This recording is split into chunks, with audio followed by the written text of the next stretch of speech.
thanks for joining. And I suppose maybe I'd give some context to this. I don't want to spend too much time on that because I really want to get to the meat of this, which is essentially the data model, but in the context of how it can be implemented in a platform that's fairly accessible to most housing associations. Just a little bit about myself. So yes, I've written the BIM Management Handbook, commentator on BIM Plus and LinkedIn, did some advisory for the IPA, and I am authorized because the Power App that I'm going to show you is actually now on the Microsoft App Store. So it's not, something that I've just been playing around with. It's actually something that's out there.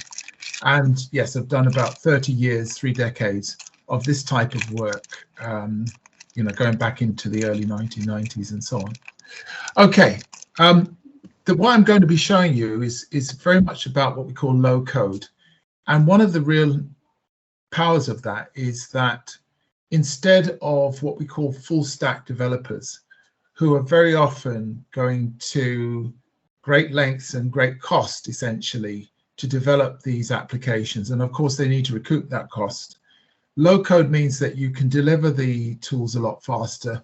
It also means that you can adapt them because you're not necessarily looking for a very refined skill set in order to do that. Now, I know you know these things. I'm just highlighting why I opted for that as opposed to full stack programming, partly because also I'm not a full stack programmer myself. And there are lots of other features. There are templates. There's ability to, for instance, integrate augmented reality, virtual reality, and so on. But maybe the most important thing, one of the most important things, is that you can deploy to several devices. So what you're going to see is a Power App that I'm really running on my phone. And we found that I found it's the best way to actually gather the information rather than somebody walking around with a laptop and a copy of Excel open. It just doesn't work. And I suppose the cost of innovation is lowered as a result of that. As I said, you're not using full stack developers. I think that it's within the remit of maybe most housing associations to develop this skill set.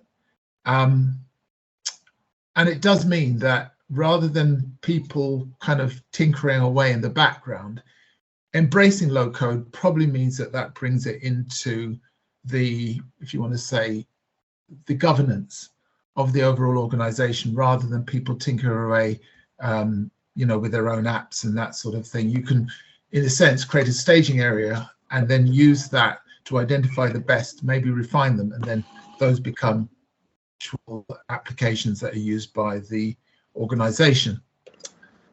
For me, the impetus behind this has been this whole thing to do with the golden thread of information. I think, there was a lot of impact to what happened with Grenfell, and the sort of blame game that you can see highlighted in this particular thing is really what's given me the impetus to really see if there's a way at relatively low cost that the kind of schemas that, for instance, HACT has been working on could be implemented in a more cost-effective way. Okay. Just to very quickly jump to the meat of this. So if we were to look at the overall schema for COBE as it stands, there are a few adjustments that I've made around maybe cost, NRM, for instance, and sometimes I'll mention SFG20 and that sort of thing. But essentially, this is the structure that we're trying to implement. So, especially as it relates, so one little thing that's important nuance before I get into showing what I've done actually is just thinking about that in terms of the fire and emergency file. So one of the things I did was to try to look at all the information that people have provided, that has been provided through the different bodies and committees and so on. And it does follow a similar structure. You've got a whole set of data that essentially highlights and is connected to the facility. When you're looking at the floors, all of these measures that you see in relation to fire represent the sort of data that needs to be maintained. And I said, there is a specific focus here. I know there's a broader set of information, but there's a specific focus to do with fire. Again, if you're looking at the system level, you're looking at sprinklers, smoke control, dampers, detectors, call points, all of those types of things need to be organized. And then when you go down to the type level, looking at your walls, your fire doors, your dampers, sprinklers again, and getting all of this rich data that we see here, especially things like the all-important BBA certification, the test reports, those types of things. And at the component level, these are the sorts of information that we have. One of the key things here is that in some cases, we have multiple documents which are associated with the particular component. And we're going to look at how that's been implemented, okay? The other piece of this is issue and risk. So for any asset or system, as it goes through the different stages of delivery, one of the things we want to identify is the risk. Categorize it, identify the mitigations which were agreed, and then make sure that those issues and risks have been assigned and that they've been closed, and probably have some sort of chart which highlights those by different categories. All right. So what did I do with PowerApps? So essentially what I've been able to do is to take the structure that you've identified. This is the example of the COBie data format from BIM for housing associations. So you've got facility, you've got floor, you've got space. The thing about this flat file format is that there's no real connection between the individual worksheets. So what I presented in my slide, which was back here, those connections aren't immediately apparent. You've almost got to do the mental leaps between the facility worksheet and the floor worksheet. What I am doing is actually implementing those connections in the context of this. So what you're seeing here is that when I click on, for instance, facilities here, I'm not just seeing, I mean, that's very simple. Yes, you've got all the data that you would have typically associated with that particular record. But what you'll notice is that there's also the connection to the specific floors, which then allows me to go in there in more detail and then identify the associated spaces. Again, that connection is not explicit in the COBie spreadsheet.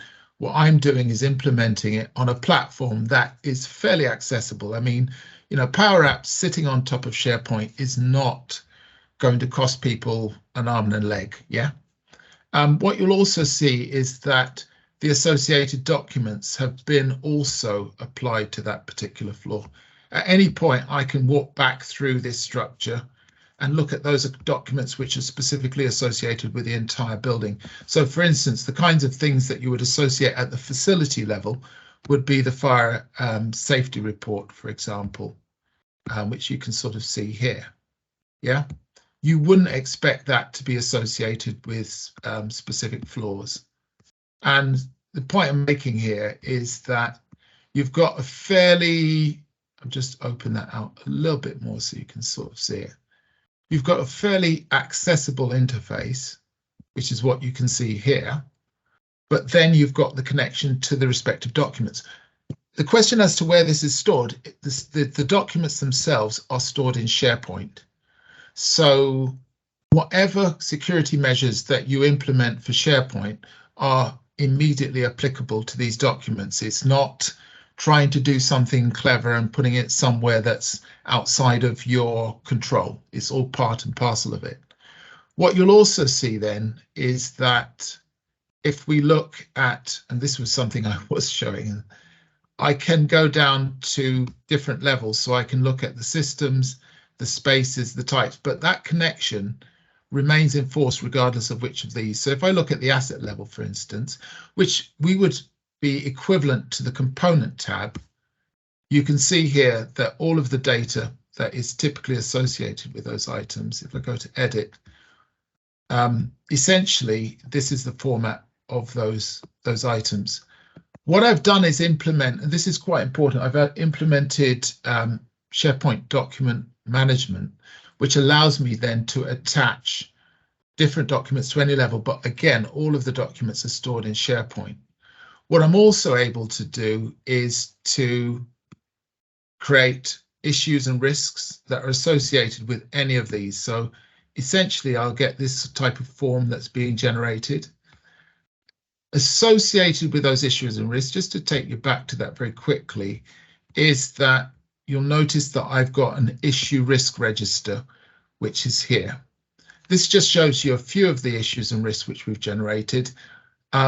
It's essentially, I can show the risk by risk category, for instance, and any of these risks, for instance, you'll notice that the different types of risks that can be associated have been tabulated and added into here. One of the ways in which I've done this is to implement PAS 1192, what was PAS 1192-6, which really identified how this structure was to be implemented. And I suppose one aspect of this is that the work that was done by Chris Lees and Nick Nisbet in relation to this, what I've done is essentially implemented it rather than saying this could be done and here's a spreadsheet. I've implemented it as an actual data structure within a database, which is commonly accessible, which doesn't require high, full stack programming capabilities.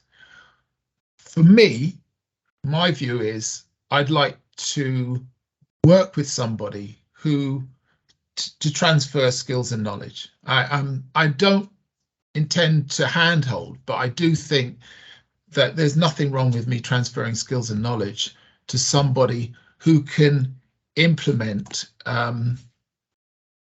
the OSCRE, but in the context of, say, something like SharePoint, easily accessible.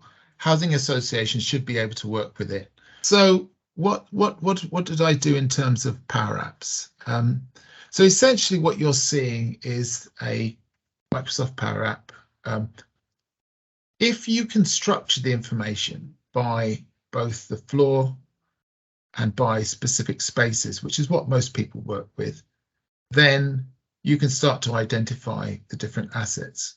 Now, what I've done here is a very simple implementation. This is what we call a Canvas app, so named because you have more control over the interface. The alternative is what we call a model-driven app, which is where the data model essentially drives most of what you see in terms of the form-based input. But what this allows me to do is for a specific asset, as you can see here, I've got the ability to change the serial number, the installation date. I've just given you some simple examples. Some of these are view only, but it could be the model number you want to change. Essentially, this is what installers and suppliers would be given access to. And what you've also got the ability to do is to access this Power BI dashboard, which is coming up. What this is giving me is an overview based on the data that's being filled in of what actually has been completed in terms of the asset data. So what you'll see here is that the serial numbers are lagging. Well, both the serial numbers and the warranty start dates are lagging behind, but it gives you the sort of basic analytics that help you to kind of get some clarity on it. If at any time you're trying to work out the different spaces, again, all this is done in PowerApps. If I say I'm interested in the first floor, this one here, then I've got the ability, and again, this is stored in SharePoint. This particular item is stored in SharePoint. So I've got the ability to zoom in on that. Hopefully you can see that detail and identify the different rooms and where they're located and so on. And at any point I can go back to here and then identify the same room and then obviously go in there and make the adjustments. Now all the time, and this is what's very important, these are updating the actual database that you see with the component data. So I've got the analytics, but I'm also directly updating the component data, which then goes into this asset information database. There are Probably a very important aspect of this, let's go back to this, is yes, but how do we connect this to other data stores? How do we collect it to other databases? How do we bring it into our IFM system? At any point in this, because this data follows the structure of the COBE database, it means that if we're looking at, for instance, space information that we've collected, although it's presented like this, of course, what underlies this is the associated table, which if I scroll down here, is this one here, COBE space, which means that for any of these, not just for this table, for any of these, we've got the ability to export the data. And the options that we have for exporting the data, of course, include essentially exporting to Excel. There are other ways to export the data that might be more direct, but this gives you essentially the usual Excel spreadsheet that you can use to import into other applications. So whether you want to do something more direct, you can sort of see there. We've got the, sorry, it's over here on the other screen, but it's exported that data in the form of a, whether it's a CSV file, it's up to you how you want to export that data. Or you can do, if you use this, you can link to Azure, and essentially then that gives you a more direct API link into other databases and so on. Yeah, so this is that. So essentially Power Apps can be run on your phone. Again, the access to that is through the Active Directory. So you can then give very specific people access to that and allow them to use just the Power Apps to be able to update the information. What it would probably involve then is that with, for instance, your contractors, what you would be saying is to identify, you know, specific people who are responsible for updating that sort of information.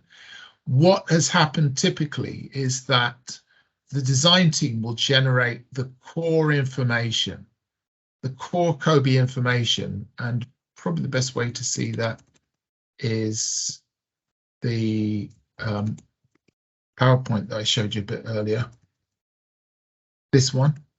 So all the stuff that you see in yellow is probably the core information that your designers are going to be generating. And I can tell you that this is being done, you know, in lots of projects, probably not necessarily as much with housing association, but certainly with schools and with other facilities and so on. It's the green information that essentially has always been the difficult one to capture. Things like serial numbers, installation dates, warranties, SFG 20, maintenance codes, those types of things. And essentially the purpose of the app is that once we have that core data structure implemented in those tables, it's then that you can then issue the app, which allows people to fill in the green information that you see in these tables. I would say there are very few platforms that have such a widespread prevalence as SharePoint.